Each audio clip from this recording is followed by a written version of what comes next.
Então deixa eu te explicar uma coisa muito importante. Todas as vezes que você enfrenta uma dificuldade, você pode sair dela como uma vítima. Ela pode ser ruim demais para você, a ponto de transformar você num vilão. Porque o processo de maldade, na verdade, não tem apenas um interesse de te fazer o mal. Fazer o mal é só a metade do download. Para o download estar completo, Satanás tem que te fazer o mal, mas te deixar uma pessoa má também, porque aí a missão está cumprida. Então algumas pessoas, quando enfrentam dificuldades, se tornam vítimas, sabe?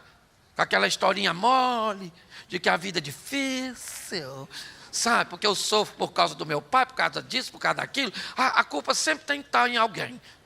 O segundo, ele fica tão ferido, que ele se torna uma pessoa má, ruim.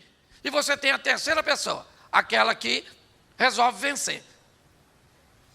Mas pastor, aprenda uma coisa. Todo lugar que tem gente muito boa, pode contar que tem alguém que vai se perder. Por escolha. E todo lugar que pode ter gente muito ruim ao seu redor, pode ter certeza, tem alguém que vai vencer. Então, as companhias e o ambiente pode afetar, pode, mas a decisão é sua. É você que decide. A vida é dura para quem é mole. E qualquer desculpa que você dê para o seu fracasso, ele continua sendo fracasso. Então o pai desse cara, numa linguagem minha aqui, popular, era um Zé Ruela. Você está entendendo? Um camarada que pensa num cara que fez besteira, certo? Mas ele morreu. Um garoto de 25 anos de idade assume o governo. Olha só, um governo que não tem dinheiro, um governo que não tem exército, um governo que as emoções estão embaixo. Pensa num troço ruim, é o que o Ezequias vai pegar.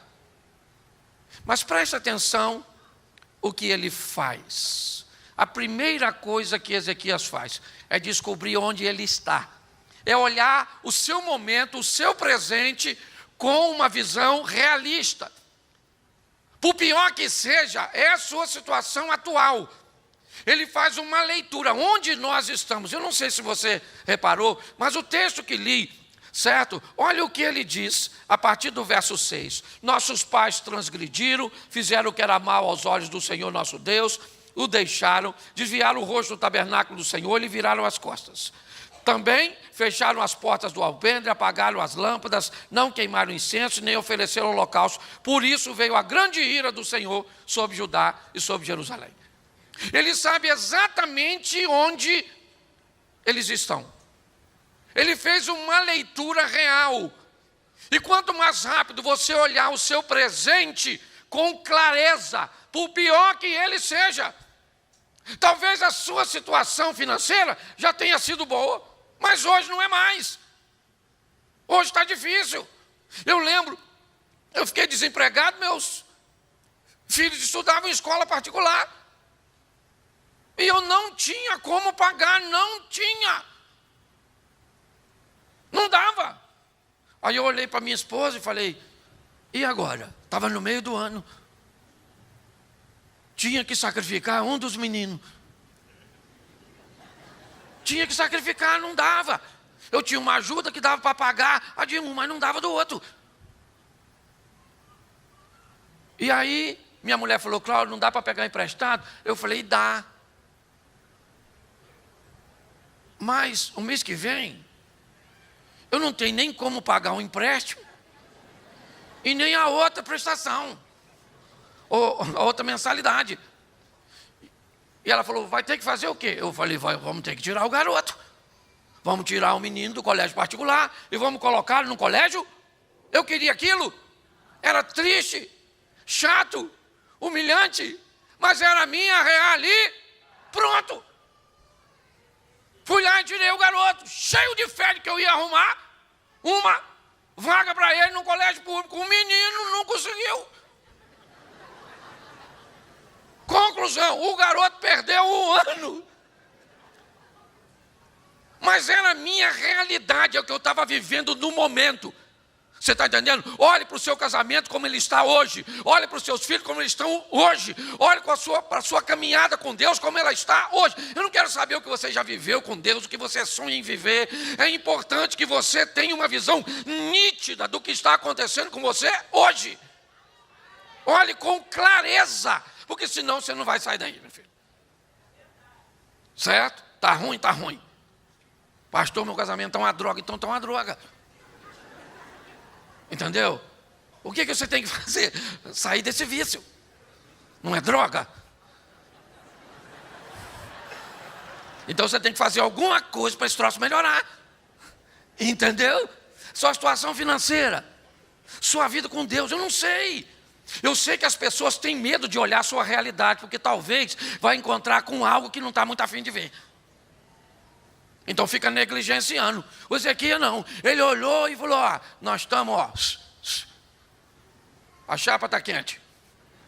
Está ruim, papai morreu e deixou esse pepino, essa batata quente, certo? E eu sei exatamente onde nós estamos. Estamos onde? Debaixo da ira do Senhor. Pronto.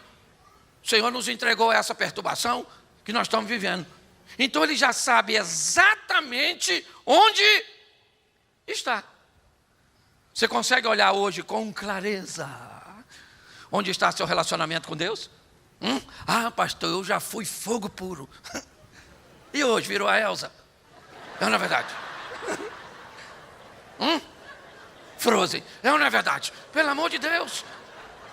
Sua realidade é o hoje, é o aqui, é o agora. Posso ouvir um amém? Então, sua situação pode não ser agradável, mas você tem que ir em frente. Tá, você pega seu boletim agora. Chega no final do ano, meu Deus do céu.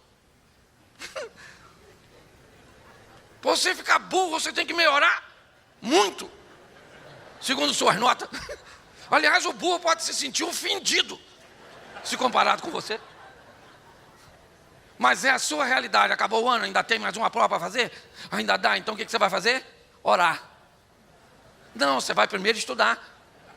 Porque para o Espírito Santo te ajudar, ele tem que ajudar você a lembrar. E para você lembrar, você tem que estudar, porque senão não adianta. Vai fazer a prova, Senhor, meu Deus e Pai, sou tua serva. O macumbeiro também está fazendo a prova e nem precisou matar a galinha, ele só estudou. E ganhou de você que é crente. Cuidado que você pode estar rindo de você.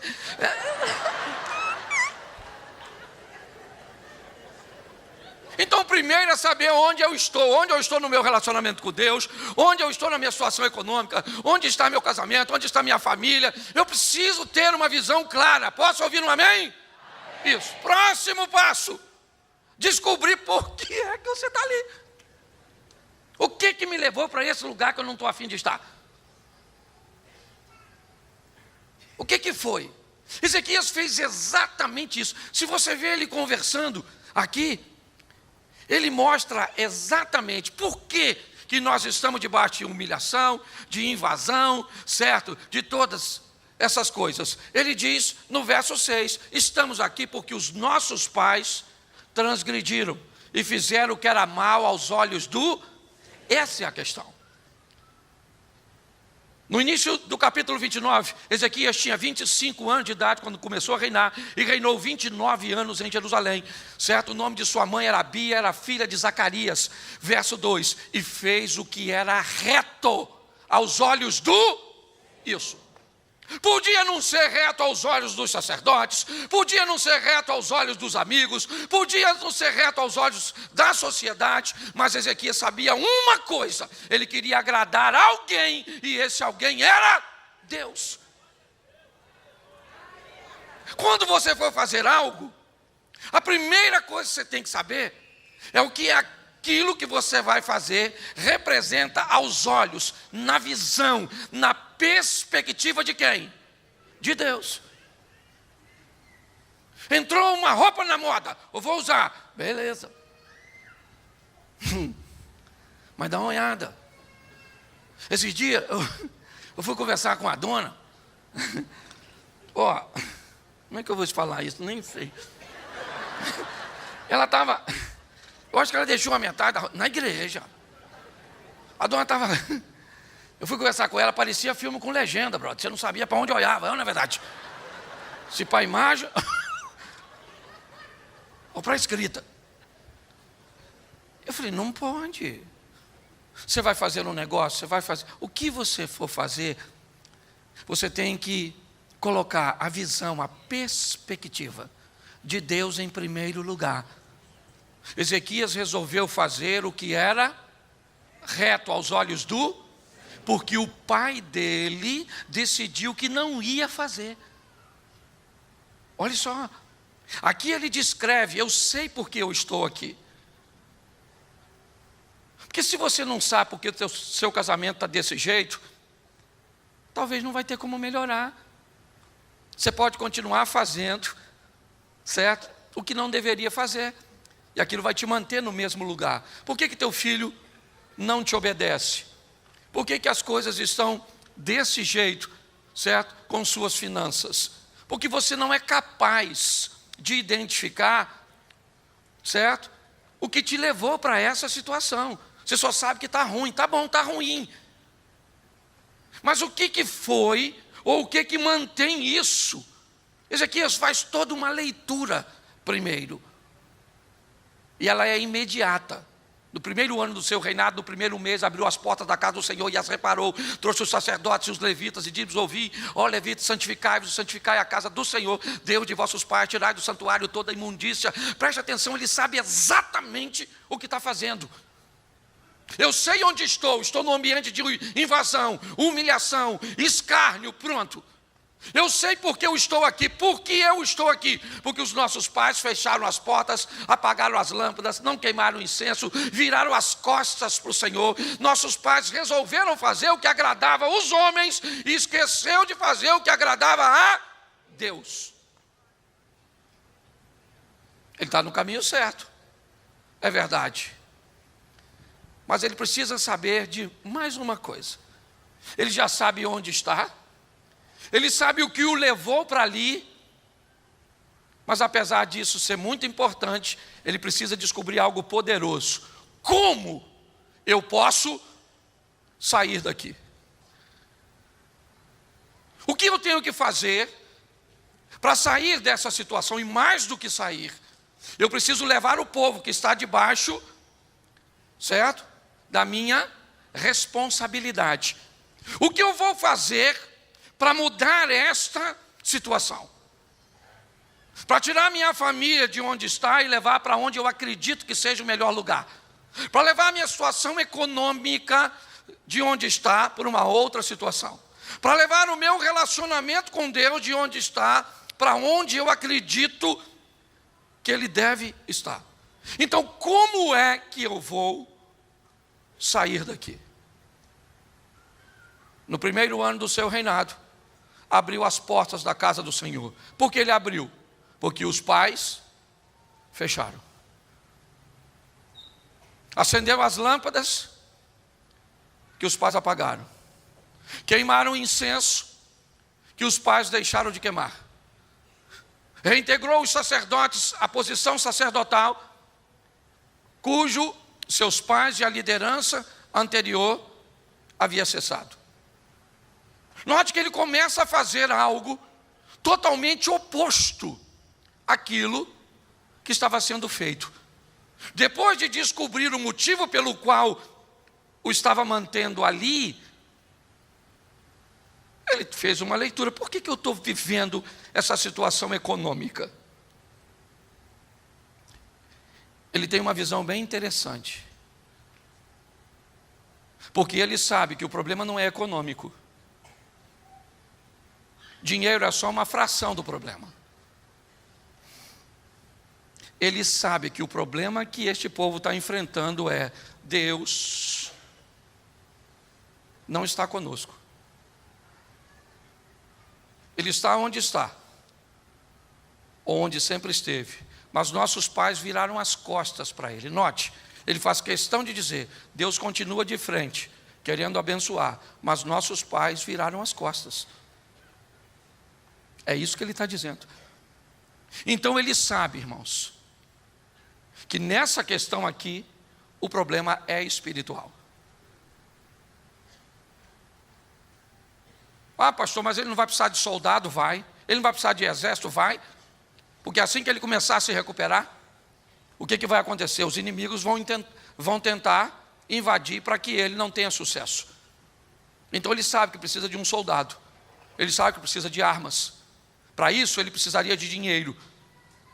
Ele sabe que precisa levantar a moral daquele povo que está bem baixa devido a tantas invasões.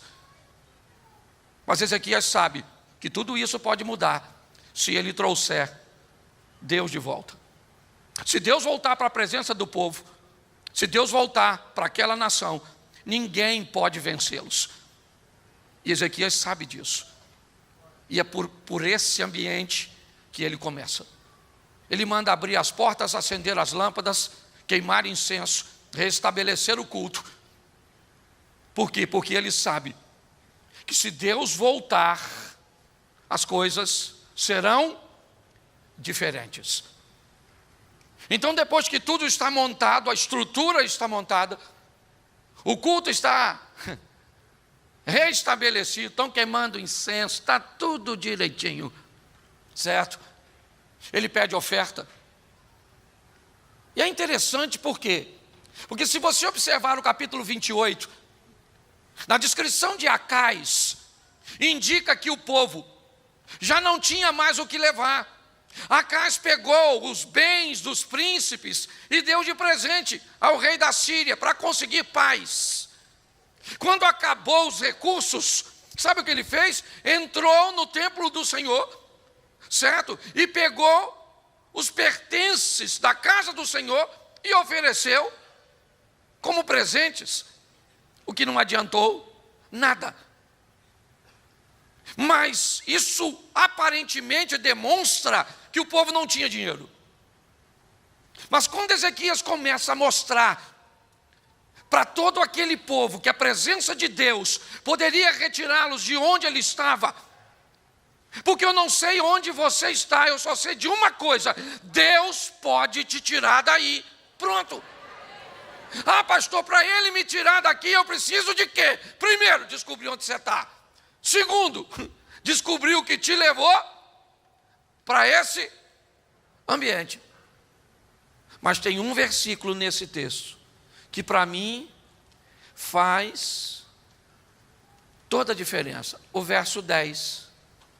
Agora me tem vindo ao coração que façamos uma aliança com o Deus de Israel, para que se desvie de nós o ardor da sua ira. Repita comigo: agora me tem vindo ao coração que façamos. Presta atenção no que ele está dizendo. Me tem vindo, singular, que façamos, plural. A decisão é dele, é do rei.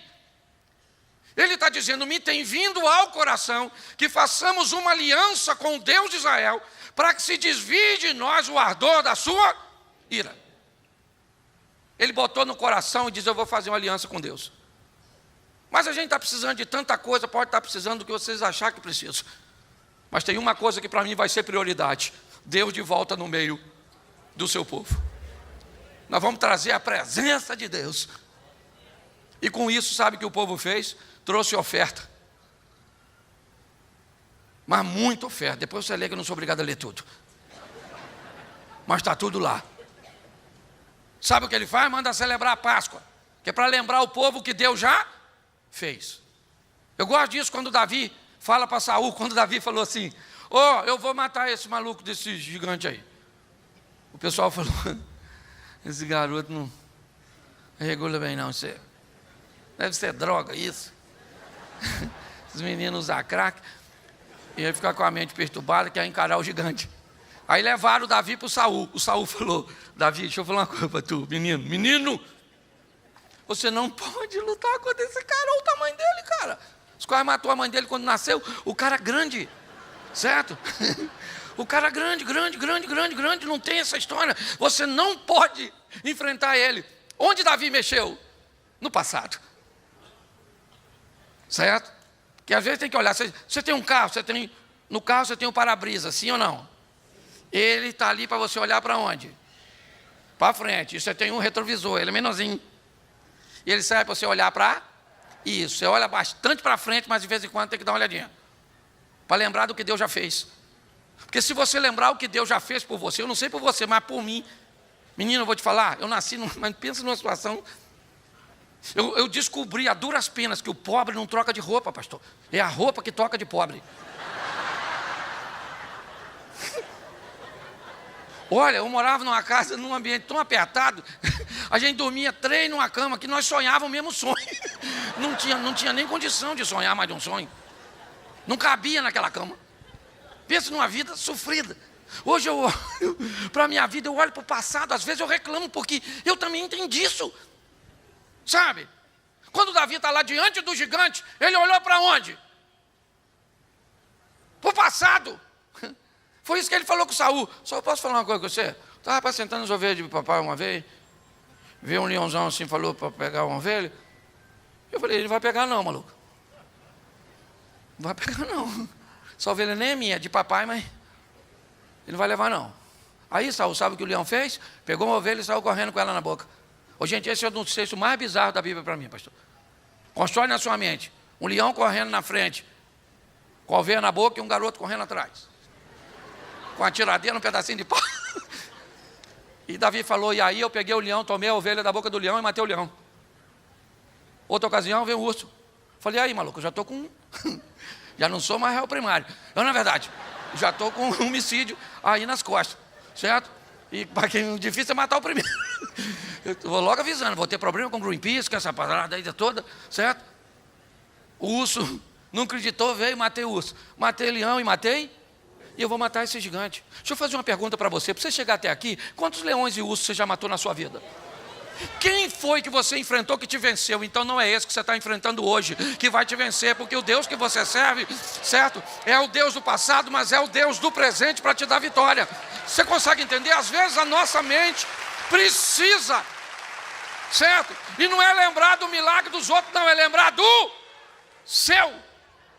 Quem aqui tem vitória para contar em Deus? Então, pelo amor de Deus, tem uma conversa séria com você mesmo. Quando você ficar assim, ah, meu Deus, o que está acontecendo? Não dá mais para segurar. Explode o coração. Ah, esse dia uma mulher falou comigo, pastor, eu estou com câncer, eu vou morrer. Eu falei, eu não tenho, também vou. E eu posso ir na frente da senhora e não sei. Ela falou, se o senhor não tem juízo não, né? Sempre brincando com coisa séria. Eu falei, minha senhora, deixa eu falar uma coisa para a senhora. Nós servimos um Deus que pode curar tudo, Ele pode curar a senhora. Ela falou, pode? Eu falei, pode. Eu falei, eu vou orar pela senhora. Botei a mão nela e falei, Senhor, se o Senhor curar essa mulher, todos nós vamos ver a sua glória. Se o Senhor não curar, ela vai ver a sua glória. Mas de qualquer maneira, a Vitória, ela ficou me olhando assim, ó. Não tem jeito de perder se Deus estiver contigo. Se Deus é por nós... Mas talvez você está esperando da vida exatamente o que a vida está esperando de você, uma decisão. Agora eu estou decidido, vou fazer uma aliança. Façamos uma aliança com o Deus de Israel para que se desvie de nós o ardor da sua ira. Vamos embora, gente. Fazer uma aliança com Deus, parar de pecar, deixar essa vida bagunçada. Vocês olham muitas vezes, sabe o que as pessoas... Quando eu comecei a pregar desse jeito meio esquisito, engraçado, eu queria que os outros chorassem. Meu pai era diácono da Assembleia de Deus, lá do pastor Lorival. Eu ia lá de vez em quando, eu tinha tomado um negócio. Eu ia no culto, eu vivia. E aí eu chorava, como eu chorava? Gente, eu chorava. E aqueles caras pregando, sabe? E eles pregavam, não era assim, era pregação mesmo. O cara botava a terceira e ia até São Paulo, na verdade. Não sei como é que chegava o motor, mas eu chorava.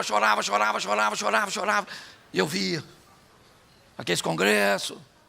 Eu falava, um dia eu vou pregar assim, ó. Se o senhor me converter, eu vou. Todo mundo chorar. Me dava uma raiva de eu pregar, os outros riam, você não tem noção. Era eu que ia para casa chorando. Mas é verdade. Certo? A forma que Deus usou, ou resolveu me chamar para fazer pronto. Vou fazer o quê? Eu queria, mas não era aquilo que Deus tinha para mim pronto. Ou cumprir o que Deus, certo? Então todo mundo esperava que eu fosse cair uma hora, porque se os caras que pregavam assim, mesmo, que aqueles caras fogo puro, falar 3 tipos de língua estranha, um negócio assim sensacional, rajada de fogo, e eu sorvetinho, não é verdade? Sabe o que o pessoal falava? Se os caras que são sérios estão caindo qualquer hora, esse cara que fica contando piada, contando essas historinhas, vai cair. E eu sempre falei para Jesus, Senhor, me segura, me segura, me segura, me segura, me segura, me segura, para eu cair assim, ó, um pulo de grilo, não é verdade? E eu caio. E até hoje, ó, 34 anos vou fazendo o evangelho. Eu brinco, mas meu relacionamento com Deus vem em primeiro lugar. Nunca dei um beijo em outra mulher que não foi na minha, nem a minha eu estou beijando. Não vai. O troço está tão ruim, rapaz, vou te falar. Meu casamento parece prisão semiaberta. É. Já viu esses presidiários do semiaberto? Dorme onde? Não, semiaberto. Dorme na cadeia. Aí amanhece e sai para trabalhar.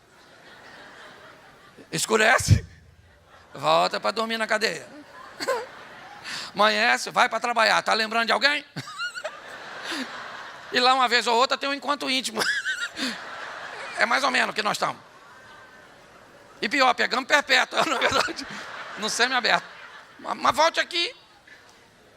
Seriedade, compromisso com Deus.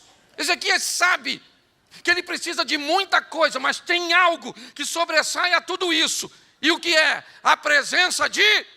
Então ele trouxe Deus de volta. As nações vizinhas sabem? Não. Mas quem está lá dentro já sabe. O povo já está indo para a Páscoa, está orando, certo? Está adorando, está ofertando fidelidade. Todo mundo lá de dentro já sabe que Deus está presente. Ah, mas o pessoal lá de fora já vai saber. Eu gosto disso. Descobri onde eu estou. Não quero estar aqui. Então o que me trouxe para cá? Porque eu preciso parar de fazer. Descobri o que me trouxe para cá. Então está certo. Agora o que vai me tirar daqui? Bom, é o oposto do que me trouxe para cá. Entendeu? O ônibus que leva você para Xerém é o mesmo que traz você de Xerém para cá. Entendeu? Deixa você aqui na Avenida Brasil. Olha só. Então, diga para quem está do seu lado, você só está aí porque quer. É isso aí. Olha só. Agora, Ezequias fez tudo certinho, sim ou não? Agora dá para colocar um versículo aqui para mim? 2 Crônicas, capítulo 32, o verso de número 20. Por favor, que aí todo mundo lê aqui. Porém, o rei e o profeta, filho de Amós, oraram por causa e clamaram ao... Olha para mim aqui. Depois de tudo que Ezequias fez, todo mundo lá dentro já sabe que Deus está lá, certo? Está tudo tranquilo, mas o pessoal lá de fora não. Vem um tal de Senaqueribe, cerca, manda uma carta horrorosa, depois você lê, está no capítulo...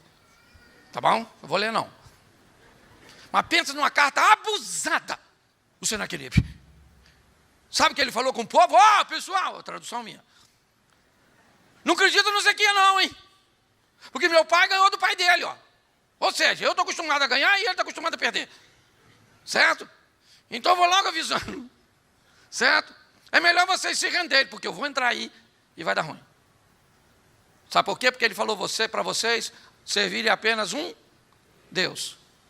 Quero ver quem é o seu Deus. Pense num cara bagunçado. O Senaqueribe. Mas aí eu gosto. Volta lá, irmão, no verso 20. Porque agora eu vi que Ezequias resolveu colocar mais alguém. Porém, o rei Ezequias e o profeta, filho de Amós, oraram, certo? Ao céu por causa disso. Eu imagino, isso aí é a minha cabeça, tá bom? Eu imagino o Ezequias falando, Isaías, chega aí. O negócio está ruim fora, hein? Pô, eu empreguei os caras de novo, fiz cultinho, está queimando incenso. Pô, para a festinha da Páscoa. Deus está de volta. Pô, não era para esse cara aí não vir aqui, não era para Deus detê-lo. Vamos orar. Você viu a carta que ele mandou? Eu não gosto de fofoca não, mas se eu fosse o Ezequias, na minha oração, eu ia fazer assim: Senhor, falar uma coisa para o senhor sabe de tudo, né? Mas o senhor escutou o que o Senaqueribe falou do senhor? Ele falou um negócio de mim, mas de mim eu nem ligo não. Papai era ruim mesmo, então talvez eu não... Mas do senhor... Ó, não gosto de influenciar ninguém negativamente não, mas... Se eu sou o senhor, não deixe isso não. Falar assim do senhor, o senhor tem que fazer alguma... Eu não sei como é que ele orou. Eu sei que ele e o Isaías foram orar ao... Isso. Você quer mudar a sua estrutura, mude suas companhias. Mude seus relacionamentos. Comece a andar com quem ora, com quem jejua, com quem obedece, com quem lê a Bíblia. Esse dia eu fui falar de casamento feliz. Olha aqui, peraí que eu já estou terminando. Esse dia eu fui falar de casamento feliz, veio uma mulher me dar uma dura. Pastorzinho! Falei, o que foi, dona? Que mundo o senhor está? Falando que casamento feliz, que casamento é bom. Porque minhas amigas estão tudo divorciando, os casamentos estão tudo uma droga. Que mundo o senhor está? Eu falei, menina, eu estou no meu. Os casamentos dos meus amigos estão legais, não está perfeito não. Tem hora que está ruim, né? Tem hora que sim. Deixa esse negócio para outro dia. Eu falei para ela, então você muda de mundo. Arruma outras companhias. O Ezequias chamou o Isaías, oraram, e olha o que diz o verso seguinte, o 21. Põe o 21, santo. Então o Senhor enviou um anjo. Eu gosto desse texto. Quantos anjos? Um. Não é esquisito? Está lá o Senaqueribe com todo o exército. E me permite pensar Deus falando da oração de Isaías com Ezequias. Eles clamando, e Deus falou, vai um anjo só. É um só, não precisa não. Vamos humilhar o Senaqueribe. Um anjo, pensa, um anjo. Você acha que está com um problemão? Deus pode enviar um anjo hoje para a sua casa, para o hospital, para os seus negócios, para o seu currículo, para a sua vida, para o seu casamento. Um anjo. Isso é uma vergonha. A gente às vezes tem medo quando Deus se mandar um. Pensa um anjo chegando, matando tudo. Tudo não, porque ele só matou valente. Os covardes ele não matava não. Por quê? Por causa da propaganda. Alguém tem que contar para os outros o que aconteceu. Fofoca é a alma do negócio. O anjo fazia assim, ó. Quem corria, vivia. Quem encarava, morria. Certo? Um anjo. Aí os caras que correu. O pessoal do povo de Deus, de Israel, já sabe que Deus está lá, sim ou não? Sim ou não? Mas o pessoal lá de fora já sabe? Então eles precisam saber. Que agora eles estão sob nova administração. Agora, olha que coisa legal.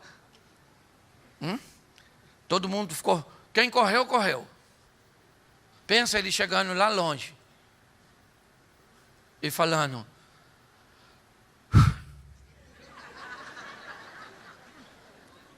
Nossa, eu estou até com cãibra. Corri pra caramba, maluco. Mas o que foi? Ezequias, maluco. Ezequias, não, Ezequias, rapaz. Ezequias é filho de Acais. Ezequias não vai dar em nada. Nem assim não, rapaz. Ezequias nem Acais não, maluco. Ele estava andando com outro cara lá, um tal de um profetinha lá. Os caras falaram com Deus, maluco. Deus mandou um anjo. Estilo Matrix.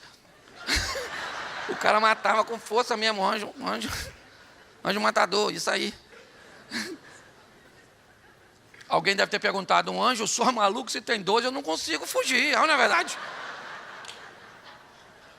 Deu sorte que o anjo estava matando aqui, eu fugi. Sabe o que o texto diz para acabar? Que agora as nações lá de fora, ou seja, os caras que estavam a fim de brigar com Ezequias, vieram. Depois você lê. Trazendo presente. Coisas preciosíssimas. Sabe para quem? Para Deus. E também trouxe os presentinhos aqui. Mas eu imagino aquele pessoal chegando, Zequias, falei com o Sinaqueribe. Não se mete com Zequias. Zequias é menino bom, garoto novo, mas cheio de Deus. Zequias, que ninguém está querendo brigar com você não, que todo mundo é amigo, aperta a mão. Isso. Eu trouxe umas coisas assim por Deus. O chefe do anjo. E também trouxemos um presentinho para você, porque você é assim, com o chefe do anjo. Eu acho uma... Gente, eu morro de rir lendo na Bíblia. Olha só. Um garoto de 25 anos decidiu que ia sair e saiu. Decidiu que ia mudar e mudou. Porque o que você precisa viver não depende de Deus, depende de uma ação sua. Saia daqui hoje para viver o extraordinário. Amanhã, ou no culto que foi anunciado do milagre, você vai subir aqui para contar o teu. Você está entendendo? A história que você viveu e pronto. É assim que funciona. Mas depende de quem? De você. Eu falo isso lá na igreja que eu pastorei, depende de vocês. Não está afim de viver milagres? Fica aí, escutando, uma hora Jesus volta. Vocês vão tudo para o céu. Mas eu estou afim só de ir para o céu, não. Eu estou afim de trazer o céu para a terra. Viver o incrível, o extraordinário, sensacional. E isso depende de quem? Do Satanás. Não, depende de você.